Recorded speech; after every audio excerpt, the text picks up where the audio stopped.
Bonjour à tous, je suis Jean de Dieu Conan et nous sommes vendredi 17 janvier 2025. Il est 12h30 chez vous et je suis très heureux d'être encore en votre compagnie pour notre émission Connexion Plus. Nous sommes à notre troisième émission de cette année 2025 et je suis encore de plus en plus heureux parce que cette émission bénit les vies, cette émission touche les cœurs et c'est vraiment le résultat, c'est vraiment l'objectif que le Seigneur veut. Il voulait vraiment que sa parole soit répandue et qu'elle puisse toucher des personnes.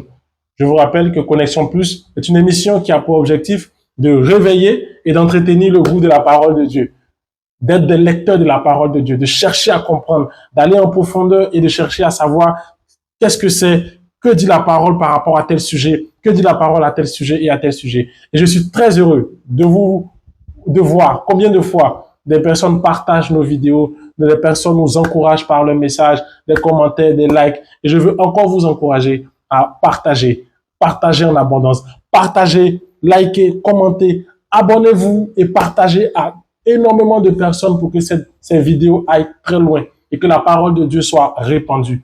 Vraiment, je remercie toutes les personnes qui passent vraiment beaucoup de temps à partager nos vidéos et que le Seigneur vous bénisse en abondance. Alors, sur ce, nous allons commencer cet épisode et comme je le disais tout à l'heure, nous sommes à notre troisième épisode de l'année 2025. Et depuis le début de l'année, nous avons entamé un thème qui était notre thème numéro 2, qui est Jésus, le chrétien et l'Église. Nous avons fait l'épisode 1 qui portait sur Jésus, épisode magnifique, revoyez-le, il est disponible sur notre page. Épisode 2, nous avons parlé du chrétien, épisode top, voyez encore, il est disponible sur notre page. Et aujourd'hui, nous ferons l'épisode 3 qui porte sur l'Église. Alors, l'Église, qu'est-ce que c'est? Nous allons vraiment entrer dans ce thème, voir la profondeur de ce thème et chercher à comprendre qu'est-ce que Dieu attend de l'Église.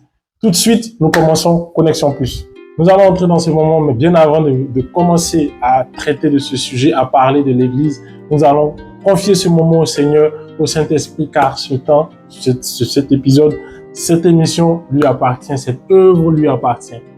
Seigneur, nous te rendons grâce, nous te bénissons. Je prie que, Seigneur, tu sois encore avec nous aujourd'hui, que tu nous accompagnes pendant tout ce temps, que tu accompagnes toutes les personnes qui seront en train de regarder, les personnes qui sont en train de regarder en ce moment. Je prie, Seigneur, que tu ouvres nos cœurs pour entendre ta parole, que nous la recevions, Seigneur Père éternel Dieu. Nous voulons entendre des mots et une voix qui vient de toi. Nous ne voulons pas, Père éternel Dieu, parler selon la chair, mais nous voulons que ce soit toi, Esprit de Dieu, qui parle à travers nous, afin que nos cœurs, Père éternel Dieu, soient connectés au tien, que nous puissions recevoir et être nourris de la parole qui sort de ta bouche, Père, que ton nom soit béni et que toute la gloire te soit rendue. Au nom de Jésus-Christ. Amen, amen, amen. Alors, épisode très intéressant, l'Église. Qu'est-ce que c'est que l'Église? Nous entrons directement dans le vif du sujet. Premier élément, définition de l'Église. L'Église vient du mot ecclésia. Et le mot ecclésia signifie assemblée. Une assemblée, un lieu où les gens se réunissent. Alors, quand on parle de l'Église, dès qu'on dit Église, on a déjà tout de suite en tête l'idée du lieu, de l'endroit où on va se rassembler pour prier. Mais sachez qu'il existe deux formes du même mot Église. On a la forme Église avec petit e et Église avec grand E. Ce qui fait qu'on a deux définitions de l'Église, deux définitions profondes de l'Église qui sont très différentes. La première définition, l'Église avec petit e. Qu'est-ce que ça signifie lorsqu'on parle de l'Église avec le petit e? Alors, ça signifie bâtiment. Le lieu, l'endroit où il y a un culte. L'endroit où nous faisons le culte, où nous rendons grâce à Dieu, où nous prions, nous célébrons, nous adorons, où nous venons même pour écouter la parole de Dieu. C'est cet endroit qu'on appelle Église avec petit e. Et très souvent, quand on parle de l'Église, on fait beaucoup allusion à cela. Alors qu'il existe une deuxième forme, l'Église avec grand E. Et qu'est-ce que ça signifie? L'Église avec grand E, il y a une première définition qui est celle de l'institution. Lorsqu'on parle de l'Église grand E, on parle d'une institution, l'institution générale de l'Église. Toutes les institutions qui forment l'Église en fait. C'est-à-dire, en fonction de la confession dans laquelle vous êtes, mais toute l'Église, tout ce qui correspond aux règles, tous ceux qui sont garants des règles, tout ceci font partie plutôt de l'Église avec eux et ils sont donc la définition de l'Église institution. Mais on a une autre définition qui est encore plus intéressante. C'est l'église grand E qui désigne l'ensemble des fidèles. La Bible même nous parle de l'église grand E, l'église que Dieu recherche. Et on verra cela après, on va bien le détailler étape par étape. L'église avec grand E, c'est l'église que Dieu recherche. L'église qui correspond à l'ensemble de tous les fidèles. Et quand je parle de fidèles, je fais allusion à ceux qui sont chrétiens. Donc, il est très possible de fréquenter une église petit E et ne pas faire partie de l'église grand E. C'est très possible. On peut être quelqu'un qui est fidèle, on vient à l'église petit E, mais on ne fait pas partie de l'église grand E. Tout simplement parce qu'on n'est pas chrétien. Tout simplement parce qu'on ne fait pas partie de l'assemblée, on n'est pas de l'assemblée de Dieu en fait. Voilà. Donc, ces deux définitions données, on peut déjà maintenant descendre dans la profondeur, on peut descendre un peu plus dans ce qui est de l'église petit E. Alors, quel élément nous montre, quel élément nous parle de l'église petit E dans la Bible plutôt, excusez-moi, dans la Bible. On va prendre nos Bibles et on va voir Hébreux 10, 25. Et ce qui est très intéressant dans Hébreux 10, 25, c'est que Hébreux 10, 25 va nous faire un parallèle entre l'église grand E et l'église petit E. On va prendre Hébreux 10, 24 pour l'église grand E et Hébreux 10, 25 pour l'église petit E. Mais j'aimerais qu'on commence d'abord par Hébreux 10, 25. Donc on prendra Hébreux 10, 25 et nous parlerons donc de l'église petit E. Que nous dit la Bible sur l'église petit E? Il est écrit: n'abandonnons pas notre assemblée, comme c'est la coutume de quelques-uns. N'abandonnons pas nos assemblées. Il y a des gens qui sont chrétiens. Tout à l'heure, je disais qu'on peut venir à l'église sans faire partie de l'église grand E. On peut venir à l'église petit E sans faire partie de l'église grand E. Il y a des personnes qui viennent à l'église et qui après se disent: bon, moi, je peux faire mon culte chez moi à la maison. Je peux rester chez moi, faire ma chose. C'est pas mauvais. C'est pas mauvais. Mais ce n'est pas du tout recommandé par la Bible. Tu n'iras pas en enfer parce que tu es resté chez toi. Mais tu manqueras beaucoup de choses parce que tu es resté chez toi. La Bible nous dit ici: n'abandonnons pas nos assemblées. C'est une consigne. C'est une recommandation claire de l'apôtre. Ou je pense de l'auteur de... Je ne vais pas aller sur l'apôtre Paul parce que ici on parle du livre de Hébreux.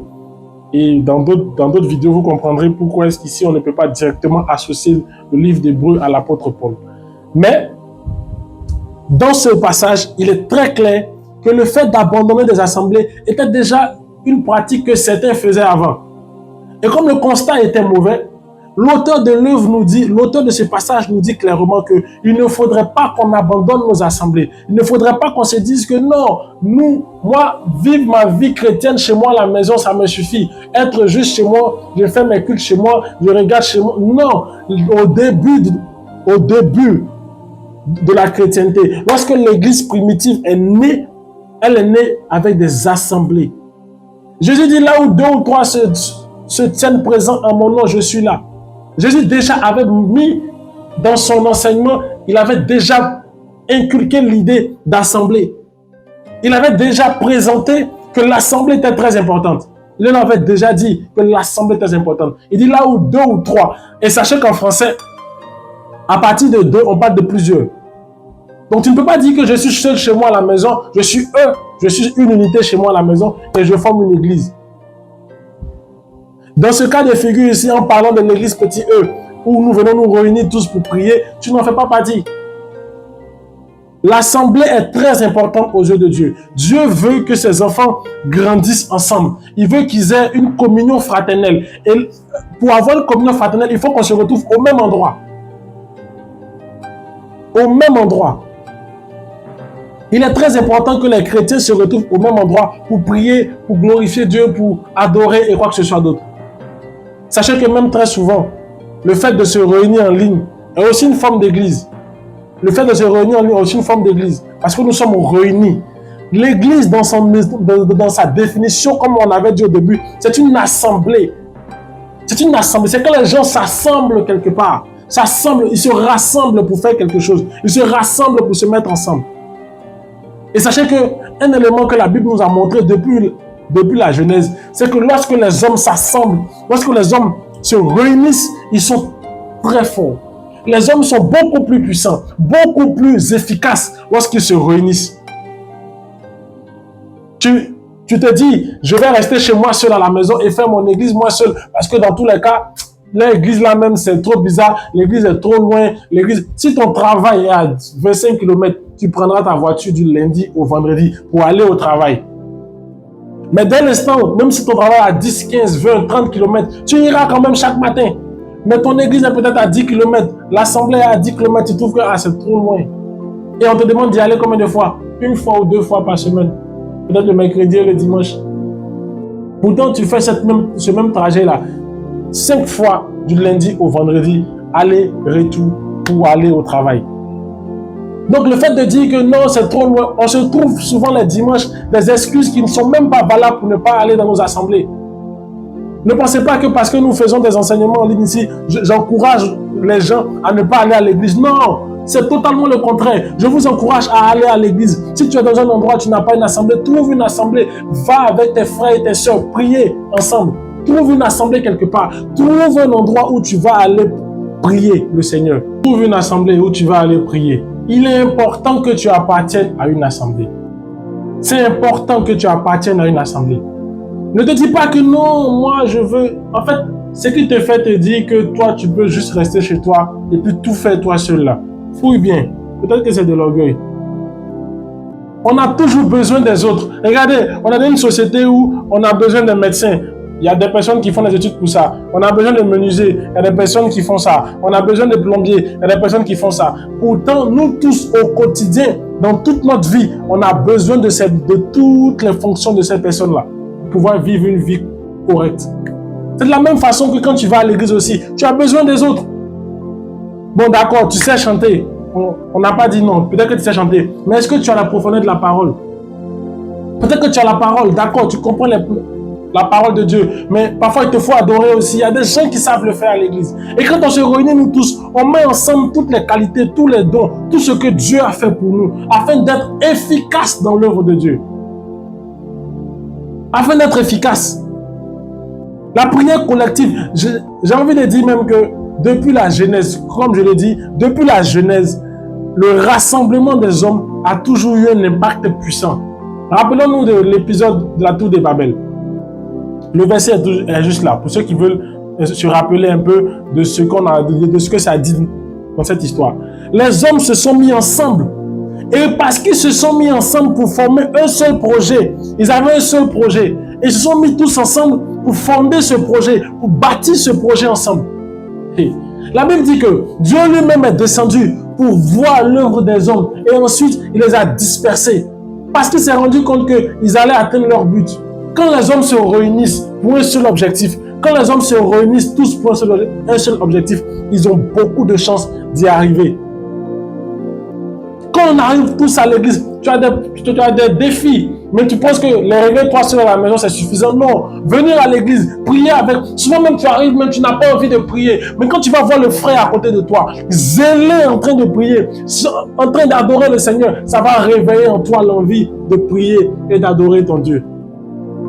Aller à l'église est très important. La Bible nous dit, n'abandonnons pas nos assemblées. Ne sois pas celui, ne sois pas celle qui encourage que les assemblées se vident.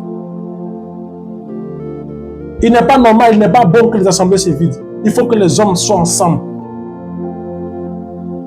En Genèse également, Dieu même regarde Adam et puis dit, il n'est pas bon que l'homme soit seul. Cette parole, elle est très profonde de sens. Même pour chercher Dieu, parfois, il n'est pas bon que tu sois seul. Va à l'église. Va à l'église. Oui, d'accord, il y a eu des problèmes avec des gens à l'église, mais ça n'empêche pas qu'il te faut quand même aller à l'église. Il y a beaucoup d'églises. Aujourd'hui, par la grâce de Dieu, il y a beaucoup d'assemblées.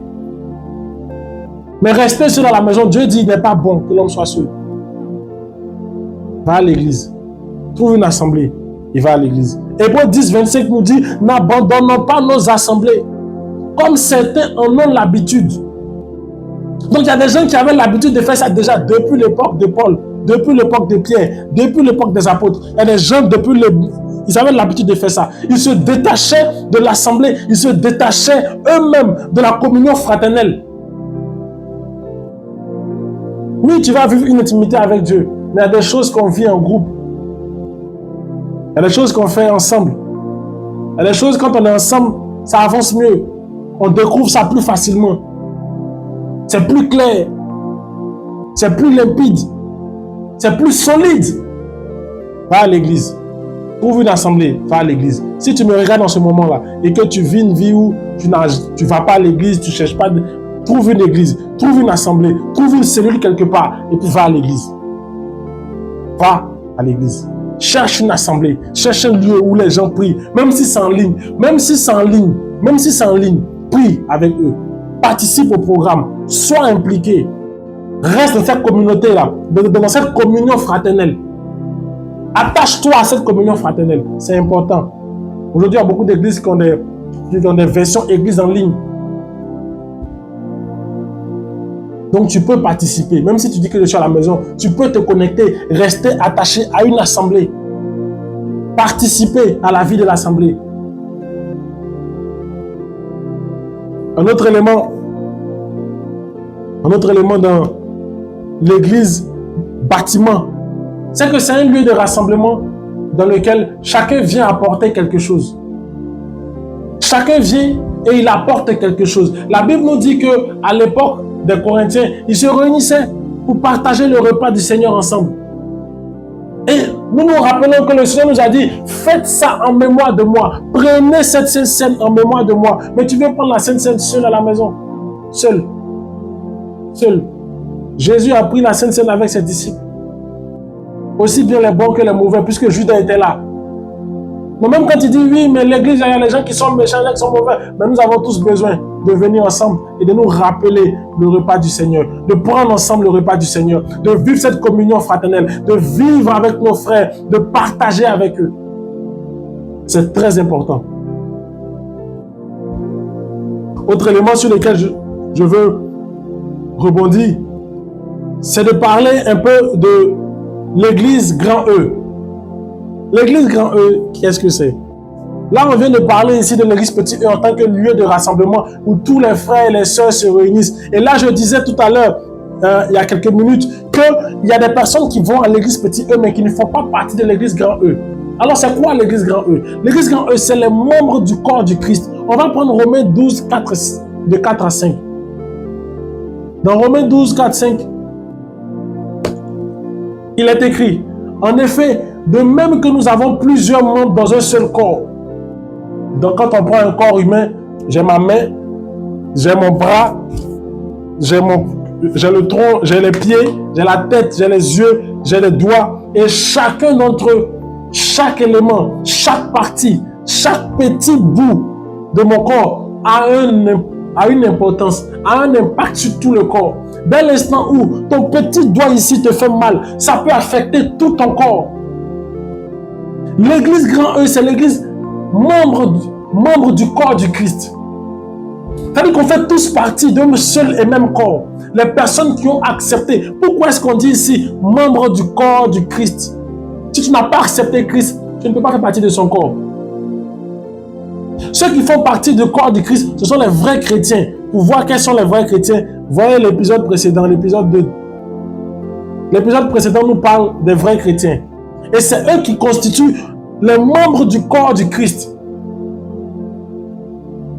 Les membres du corps du Christ. L'église grand E.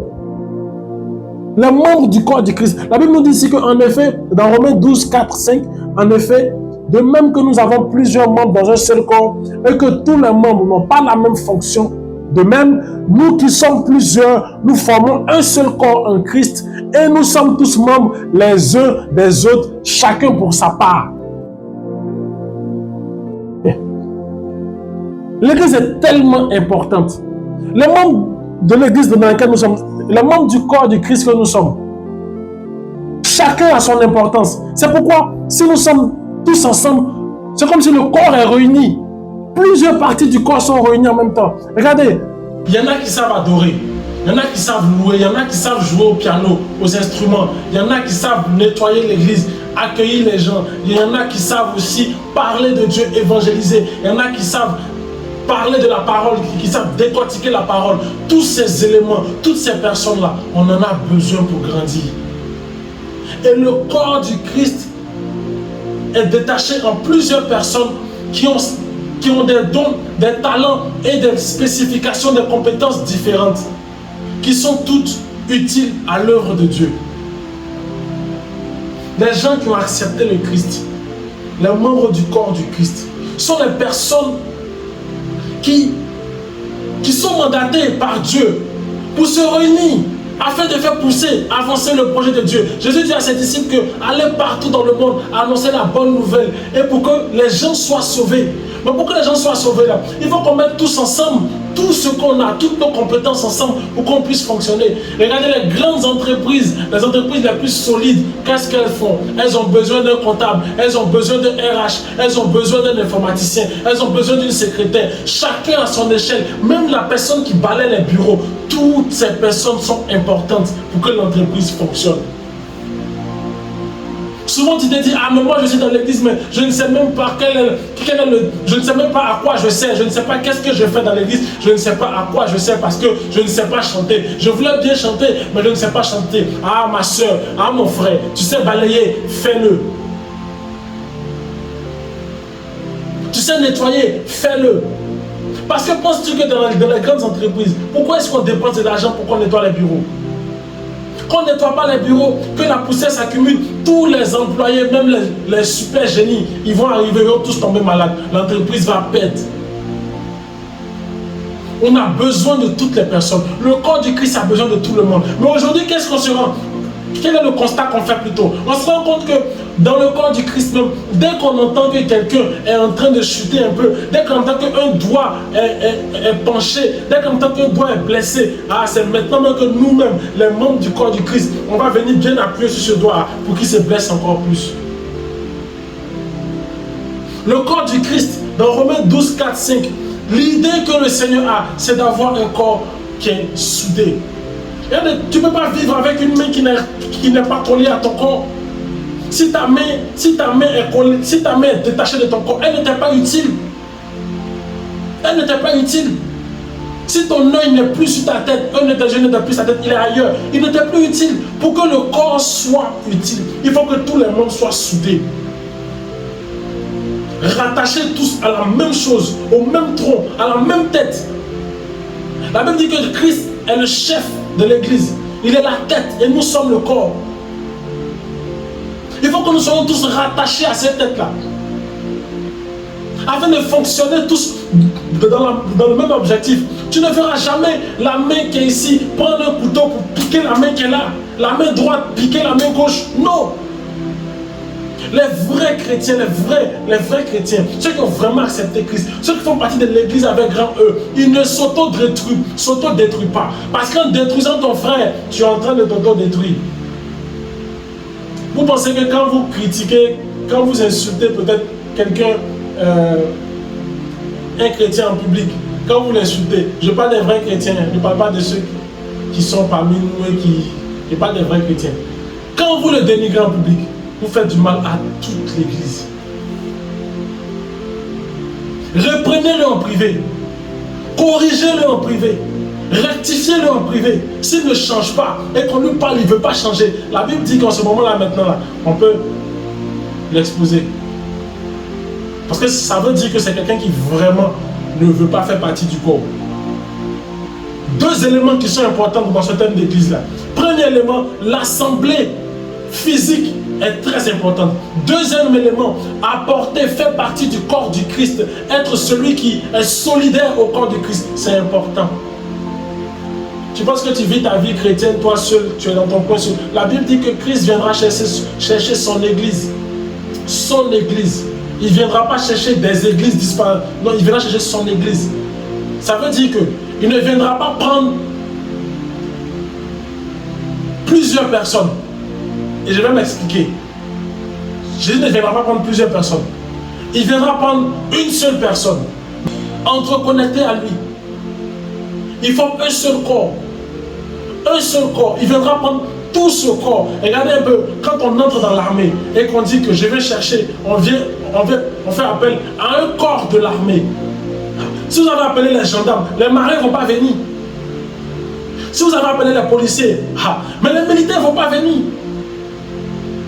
Chaque corps de l'armée est composé de plusieurs personnes qui travaillent pour le même objectif. Il ne viendra pas prendre des personnes comme ça. Non, non, non, non. Il viendra prendre un seul corps. Quand Dieu arrive, il viendra que nous formons plusieurs personnes, mais il viendra prendre un seul corps. Il ne viendra pas prendre plusieurs personnes en termes de corps différents. Toi, tu as un corps ici, toi, tu es un policier, toi, tu es un militaire. Non, il viendra prendre un seul corps. Ça n'a rien à voir avec l'église à laquelle tu appartiens. Il ne viendra pas prendre une église du style petit E. Non, il viendra prendre une église du style corps. Un ensemble de personnes dans le monde entier qui appartiennent à la même pensée. Qui se soutiennent, qui soutiennent l'œuvre de Dieu, qui encouragent à ce que la parole soit répandue, qui se battent pour que l'évangile soit répandu, qui encouragent leurs frères, qui soutiennent leurs sœurs, qui ne sont pas là pour détruire, mais qui sont là pour construire. Un seul corps. La Bible nous dit ici que tous les membres du corps n'ont pas la même fonction. On ne peut pas tous avoir la même fonction dans l'église. Moi, actuellement, je ne sais pas chanter. En tout cas, je ne suis pas très fort en chanson. J'ai fait un peu mes débuts, mais ce n'est pas chanson. Mais il y a des gens, quand ils chantent, tu as envie de tout laisser pour suivre Dieu. Il y a des gens, quand ils adorent Dieu, tu as envie de te demander comment moi-même je fais même. On n'a pas tous la même fonction, mais on est tous utiles au projet de Dieu. Il y a des temps où il faut adorer, on a besoin de celui qui fait adorer. Il y a des temps où il faut enseigner, on a besoin de celui qui enseigne. Il y a des temps où il faut soutenir, on a besoin de gens qui viennent soutenir. Il y a des gens où on a besoin de personnes qui viennent encourager. Il y en a dans l'église. C'est toutes ces personnes-là qui forment le grand E de l'église que Jésus-Christ viendra récupérer. Je vous avais dit tout à l'heure que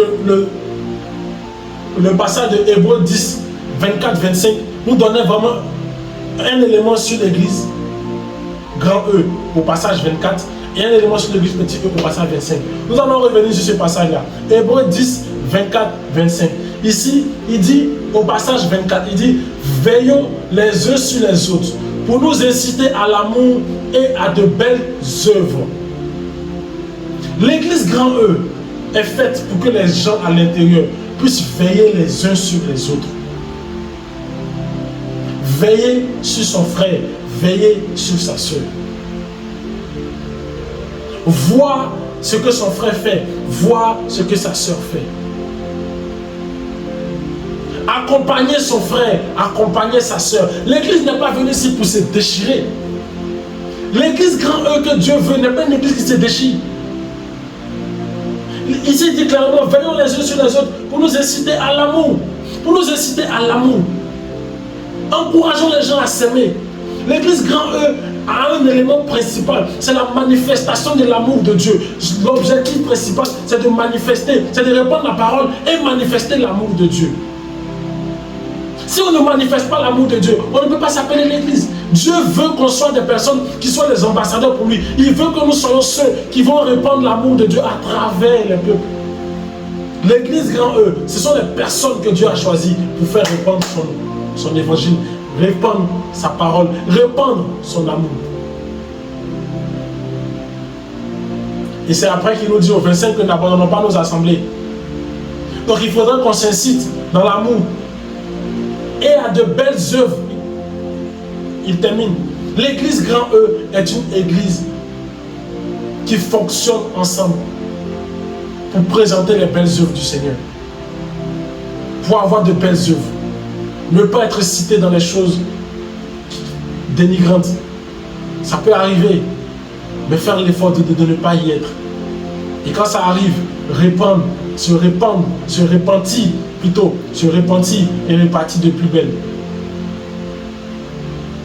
Prenons donc un autre passage. Le passage de Actes 2, versets 46 à 47. Que nous dit ce passage de Actes 2, versets 46 à 47? Alors, dans ce passage, la Bible nous dit, et pour conclure sur Église et Église, la Bible nous dit que ils étaient, en faisant référence aux premiers chrétiens, elle dit, ils étaient chaque jour tous ensemble assidus au temple. Ils rompaient le pain dans la maison et prenaient la nourriture avec joie et simplicité de cœur. La Bible veut que nous ayons une assemblée dans laquelle nous nous réunissons. Et que toutes les personnes qui aient cru en Christ, qui forment l'assemblée, grand E, l'église grand E, dans laquelle plutôt Jésus-Christ a réuni ou reconnaît toutes les personnes qui l'ont accepté. Nous devons aussi avoir une église petit E dans laquelle nous nous réunissons, où nous restons tous ensemble. Nous sommes assidus au temple. Donc, il y a vraiment cette idée-là de rester constant dans notre rassemblement collectif, quotidien ou hebdomadaire. Sur ce, nous allons donc passer sur le dernier point, qui est de connaître la valeur de l'Église aux yeux de Dieu. La valeur de l'Église aux yeux de Dieu. Premier point, c'est que l'Église est sauvée. L'Église est sauvée. Dieu a envoyé son Christ, a envoyé son Fils plutôt, Jésus-Christ, pour qu'il vienne mourir à la croix, afin que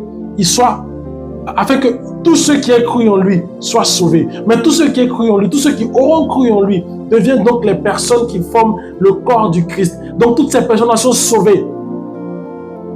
L'Église a une grande valeur aux yeux de Dieu. Et je parle de l'Église grand E. Elle a une grande valeur aux yeux de Dieu. Nous avons une grande valeur aux yeux de Dieu. Parce qu'il savait qu'il y allait avoir plus tard un ensemble de personnes qui allaient être ceux-mêmes qui allaient partager sa parole et répandre son amour. Alors ces personnes-là, il a fait mourir son Fils pour que ces personnes-là soient sauvées par avance. Le premier élément, c'est que l'Église a cette valeur-là aux yeux de Dieu. Une valeur tellement importante qu'il est prêt à sacrifier son Fils pour que nous soyons sauvés. Le deuxième élément, c'est que nous sommes les ambassadeurs du Christ sur la terre. Nous sommes les ambassadeurs du Christ sur la terre. Des ambassadeurs de cette parole-là, de cet amour que Dieu veut répandre au milieu des hommes. Nous sommes des ambassadeurs pour ça. Et l'Église est l'ambassadeur principal, ou du moins le seul ambassadeur sur terre de l'amour de Dieu. Et le dernier point sur lequel je veux intervenir, c'est le passage de 2 Thessaloniciens 1, 10 qui nous le dit. Il dit ici, lorsqu'il viendra pour être en ce jour-là glorifié dans ses saints et admiré dans tous ceux qui auront cru, car notre témoignage auprès de vous a été cru. Alors ici, le passage nous parle des personnes qui auront cru en Christ. Et la Bible nous dit que ces personnes-là sont des personnes qui lorsque le jour où Jésus-Christ reviendra, il vient pour prendre, pour récupérer ces personnes. Il vient pour les saisir, il vient pour les prendre. Il vient pour faire de ces personnes-là les élus, ceux qui vont entrer dans le royaume des cieux et qui vont demeurer éternellement avec le Père. Alors si aujourd'hui encore tu entends ma voix, là où nous sommes en train de finir ce thème numéro 2 qui était Jésus, le chrétien et l'Église, si tu écoutes ma voix et que tu n'as pas encore accepté Christ, je veux déjà que tu fasses cette prière avec nous. Je veux que tu acceptes le Seigneur Jésus-Christ parce que les bienfaits qu'il y a, l'objectif, le but même de devenir chrétien, le but de donner sa vie à Christ est d'être sauvé dans l'éternité. Si tu veux faire cette prière avec moi, si tu veux accepter Christ avec moi, tu vas fermer les yeux là où tu es, tu vas dire Seigneur Jésus, je veux t'accepter. Je veux t'accepter. J'ai entendu ta voix, Seigneur. J'ai entendu ta parole. Je te reconnais, Jésus-Christ, comme Seigneur et Sauveur. Viens dans ma vie. Pardonne mes péchés. Efface tout mon passé. Efface, Seigneur, tous mes actes qui ont offensé et qui n'ont pas plu au Seigneur, à Dieu. Efface tout ce qui m'éloignait de Dieu. Réconcilie-moi avec Dieu. Je t'accepte aujourd'hui dans ma vie. Viens prendre la place de Seigneur. Viens prendre la place de Sauveur. Viens me guider sur le chemin que le Père a pour moi. Viens me guider dans le chemin que tu as pour moi. Viens me guider vers, Père éternel Dieu, une assemblée. L'assemblée de tes enfants. Viens me guider. Merci Seigneur. Si tu fais cette prière avec moi, sache que le Seigneur t'a reçu. Je prie encore que Dieu nous accompagne dans toutes nos actions. Nous mettons fin à ces 3 épisodes pour le thème numéro 2. Mais j'aimerais dire à quelqu'un que nous allons faire d'autres épisodes.